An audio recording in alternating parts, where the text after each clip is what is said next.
Coup de théâtre pour Hillary Clinton alors que des rumeurs sur son état de santé s'étalaient sur le web et que les médias subventionnés criaient au conspirationnisme, la candidate des démocrates a fait un malaise en pleine cérémonie d'hommage pour les attentats de 2001. Les explications fusent mais elles sont peu convaincantes. Floriane Janin. Hillary Clinton est bel et bien malade alors que toute la presse aux ordres balayait ces informations en les considérant comme de vulgaires rumeurs de soutien de Trump. L'ex-première dame a été victime d'un malaise dimanche. Une vidéo montre Hillary Clinton alors qu'elle est exfiltrée par son service d'ordre. Elle apparaît chancelante, fébrile et s'écroule même en essayant de monter dans la voiture, laissant sur le trottoir une de ses chaussures. Directement emmenée à l'hôpital, elle est réapparue quelques heures plus tard après une escale de répit chez sa fille Chelsea. Dans un premier temps, les journalistes ont évoqué à l'unisson une insolation.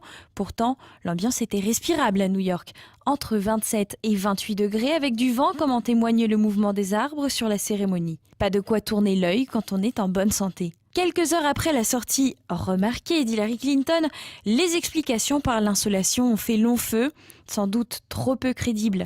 Il fallait donc construire une nouvelle histoire.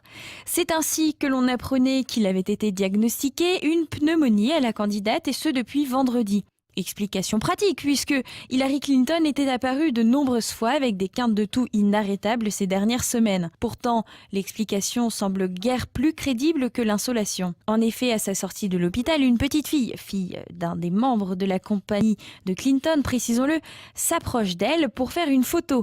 La candidate à la Maison-Blanche s'est exécutée tout sourire pour finalement embrasser la petite comme du bon pain. L'ex-première dame aurait-elle donc une version rare de la pneumonie qui serait non contagieuse? En bref, le feuilleton autour de la santé d'Hillary Clinton semble de plus en plus surréaliste et l'effort produit par les médias du système pour étouffer toutes les rumeurs devient trop important. Tout aurait commencé avec plusieurs vidéos montrant la candidate avec une toux persistante, mais également des tremblements ou des spasmes, et également une attitude très étonnante s'apparentant à des moments d'absence. Il y a déjà plusieurs semaines, Wikileaks, le relais d'informations piratées, parlait de bilan de santé d'Hillary Clinton, mettant en lumière une démence vasculaire, un trouble causé notamment par des petits accidents vasculaires cérébraux successifs qui engendrent des pertes de mémoire et de la cognition. Son adversaire Donald Trump a commenté les problèmes de santé de l'ex-première dame en émettant des réserves quant à sa capacité à assumer le rôle de chef d'État. En effet, si la santé fragile de la candidate est avérée, nul doute que cela aurait un fort impact sur la fin de la campagne présidentielle où tout le monde s'accorde à dire que la Maison-Blanche n'est pas une maison de repos.